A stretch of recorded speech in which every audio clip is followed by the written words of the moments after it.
السلام علیکم، میں ہوں جاوید نورانی اور آپ دیکھ رہے ہیں جاوید نورانی یوٹیوب آفیشیل چینل۔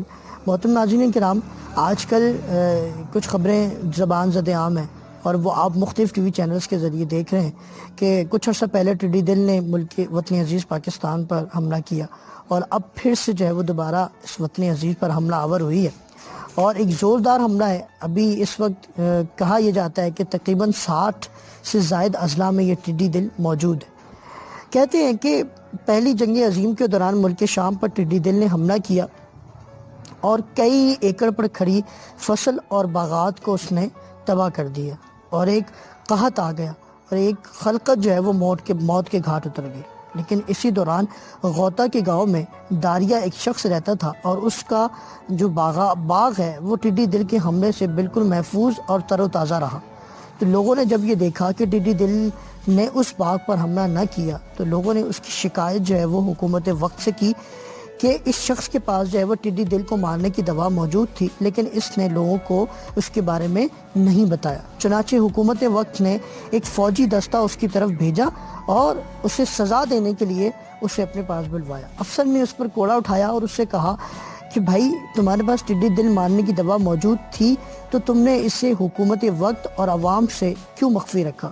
تو اس شخص نے بولا کہ بھائی، یہ دوا ہر شخص کے پاس موجود ہے لیکن کوئی بھی اس دوا کو استعمال کرنا نہیں چاہتا۔ تو افسر حیران ہوتے ہوئے بولا کہ بھائی وہ کون سی دوا ہے؟ تو اس نے کہا کہ زکوٰۃ۔ افسر حیران ہو کر بولا کیا ٹڈی دل زکوٰۃ دینے اور نہ دینے والی فصلوں میں فرق کر سکتی ہے؟ تو اس نے کہا کہ بالکل، آپ جو ہے اس کا تجربہ کر کے دیکھ لیں۔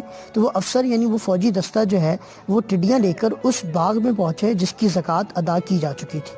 اب وہ اس باغ میں ٹڈیاں پھینکتے اور ٹڈیاں چھوڑتے تو وہ ٹڈیاں وہاں سے بھاگ جاتی تھی۔ تو اس کے بعد اس شخص نے یہ حدیث مبارکہ سنائی کہ نبی اکرم صلی اللہ علیہ وسلم نے فرمایا کہ اپنے مال کی حفاظت زکوٰۃ سے کرو اور مریضوں کا علاج صدقے سے اور آفات و بلیات کی لہروں کا استقبال اللہ رب العزت کے سامنے عاجزی سے کرو۔ چنانچہ زکوٰۃ نے ٹڈی دل کو شکست دے دی تھی۔ یہاں پر میرے اور آپ کے لیے سمجھنے کے لیے بہت بڑا لیسن یہ ہے کہ ہمارے ہاں تو کم زکوٰۃ، یہ گندم کا عشر بھی نہیں نکالا۔ بہت زیادہ اکثریت تعداد میں لوگ ایسے بھی ہیں کہ جو گندم کا عشر تک نہیں نکالتے۔ تو اللہ تعالیٰ کی ذات سے ہمیں ڈرنا چاہیے اور زکوٰۃ ادا کریں، اپنے مال کو پاک کریں اور جو ہے وہ دوسروں کا حق مارنے سے ہمیں جو ہے وہ درگزر کرنا چاہیے۔ اور اگر ہم ان ساری خرافات سے نہیں رکتے تو پھر ہم یہ کس منہ سے کہتے ہیں کہ کرونا ختم نہیں ہو رہا یا آفات و بلیات ختم نہیں ہو رہے؟ ہمیں چاہیے کہ ہم بجائے اس کے کہ ہم یہ بات سوچیں کہ یہ بلاؤں اور آفات کیوں اتر رہی ہیں یا اس کا سدباب کریں، اس سے پہلے ہم اپنے گریبان میں جھانکیں کیا یہ ہمارے ہی ہاتھوں کی کمائی ہے؟ اللہ رب العزت ہم سب کا حامی اور ناصر۔ اللہ نے کے بعد